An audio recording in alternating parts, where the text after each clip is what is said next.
Сәлеметсіңдер ме оқушылар? Бүгінгі өтетін тақырыбымыз ардагерлерімізді ардақтайық.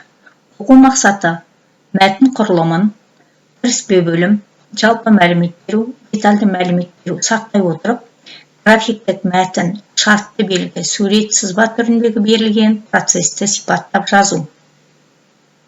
Күтілетін нәтиже тыңдалым және оқылым мәтінінің құрылымын сақтай отырып, графиктік мәтін сурет түріндегі берілген процесті сипаттап жазады, өзіндік ойын жүйелі жеткізеді. Тыңдалым мәтіні. Мәтінді мұқият тыңдап, ат қойыңдар. Онда берілген мәліметтерді кластер әдісімен түсіндіріңдер. Пікірлеріңді түйінді сөздермен қорытындылаңдар. Адам баласы үшін соғыстан асқан кесапат жоқ. Соғыс, жалғыз ауыз сөз. Бірақ қандай қорқынышты. Соғыс дегеніміз қайғы қасірет, қан төгіс, өлім, жетім. Соғыс дегеніміз күн сайын туған туыстан, жақын жорадан, қарулас досыңнан айырылу. Бірақ жау зеңбіректері жауынгерлердің рухын топыраққа көме алмады. Әрбір кеңес жауынгерінде отан үшін деген асқақ рух бар еді. Сол рух жауынгерлер бойынан қорқыныш дейтін сезімді қуып шықты. Туған отанының бостандығы мен азаттығы үшін қиындыққа төзіп, тылда қажырлықпен еңбек еткен, сөйтіп жеңісті жақындатуға өз үлестерін қосқан тыл еңбеккерлеріне бүгінгі ұрпақтың ризашылығы шексіз. 9 мамыр жеңіс күні ең қымбатты, қуанышты да қайғылы, мәртебелі мейрам. Халқымыздың ерлігі мен даңқының жарқын көрінісі. Жыл сайын батыр ардагерлерге, бейбіт өміріміздің бақытты болашағымыз үшін батыр ардагерлерге алғысымызды білдіреміз. Ардагерлер ерлігіне мәңгі тағзым етеміз. Мәтінге ат қойыңдар. Онда берілген мәліметті кластер әдісімен түсіндіріңдер. Пікірлеріңді түйінді сөздермен қорытындылаңдар. Мәтінді тыңдадық. Енді мәтінге қандай ат береміз? Мәтінге ардагерлерді ардақтайық деген ат бердік.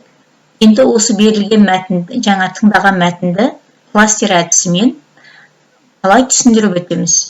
Ең негізгі түйінді сөздермен қорытындылап шығайық. Адам баласы үшін соғыстан асқан кесапат жоқ. Мәтін өйткені осылай басталады, кіріспесі. Ең түйінді сөз, адам баласы үшін соғыстан асқан кесапат жоқ. Ары қарай. Ең жан түршігерлігі ұлы отан соғысы болды. Өйткені мұнда өте көп адам қырылды. Және өте көп адам қатысты, көп мемлекет қатысты. Өмірін құрбан еткен асыл азаматтарды құрметпен еске аламыз. Осы азаттық жолында, елдің тыныштығы жолында құрбан болған ардагерлерді, асыл азаматтарды құрметпен еске аламыз. Бүгінгі ұрпақтың тыл еңбеккеріне ризашылығы шексіз. Сол кезде тізе бүкпей, дем алмай, осы соғыстағы жауынгерлерге киім мен тамақты, қару-жарағын тылда жасап жіберіп отырған тыл еңбеккерлері. Оның басым көпшілігі әйелдер мен балалар еді. Бүгінгі ұрпақ тыл еңбеккерлеріне ерекше шексіз ризашылығын білдіреді. 9 мамыр жеңіс күні ең қымбат мереке. Түйінді сөзіміз ардагерлер ерлігіне мәңгі тағзым жасаймыз. Ешкімде, ешқашанда ұмытылмайды. Келесі, мәтін құрылымын сақтай отырып, графиктік мәтін сурет түрінде берілген үнсіз мәтінді бір-бірімен байланыстырып жазыңдар. Бізге 4 сурет берілген. Бірінші суретте соғыс даласындағы жауынгерлердің соғыс кезіндегі қимылы суреттелген.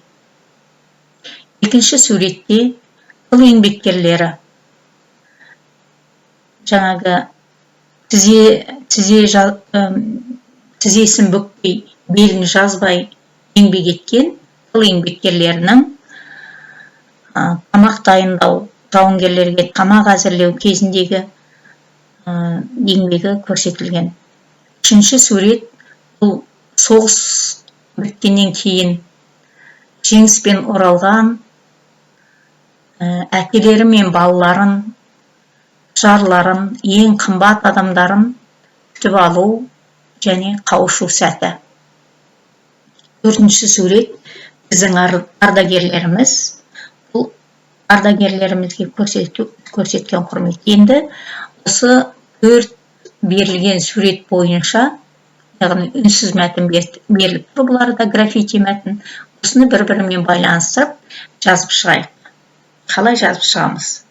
Адамзат тарихындағы ең жан түршігерлік ұлы отан соғысы болды. Сан мыңдаған боздақтар соғыстан қайтып оралмады. Осындай қиын кезде соғыс жауынгерлерін тамақпен, киіммен, қарумен тыл еңбеккерлері қамтамасыз етті. Олар белін бүкпестен, белін жазбастан, тізе бүкпестен күні бойы жұмыс жасады. Балалары мен жолдастарының соғыстан аман келу үшін аянбай тер төкті. Соғыс жеңіспен аяқталды. Бірақ соғыс аяқталса да, баласыз ана, әкесіз бала соғыстың қайғысын тартты. Аман есен елге оралған батыр жауынгерлерімізді құрмет тұтамыз. Ардагерлерді еске аламыз, рухына бас иеміз. Ой түрткі. Бірінші, ұлы отан соғысы неге ең жойқын соғыс болып саналады? Екінші, 9 мамыр жеңіс күні қандай мейрам? Үшінші, қалай ойлайсыңдар?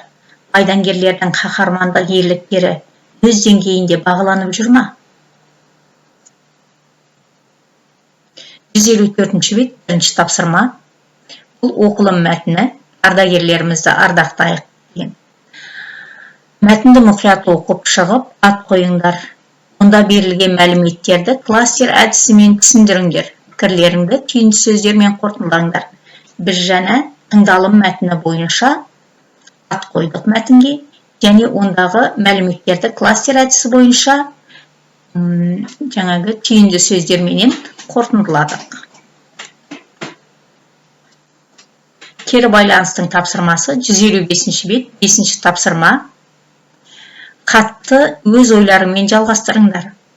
Сәлеметсіз бе, құрметті ұлы отан соғысының ардагері. Ұлы жеңіс күні құтты болсын. Отан алдындағы, келешек ұрпақ алдындағы жасаған ерлігіңіздің, батылдығыңыздың алдында басымызды иемін. Енді ары қарайғы балалар, сендер өздерің жалғастырып хатты аяқтайсыңдар. Кері байланыстың тапсырмасын орындағаннан кейін күнделік кезет немесе электрондық почта, WhatsApp желісі арқылы тапсырмаларыңды жібересіңдер. Сабақ аяқталды балалар, сау саламатта болыңдар.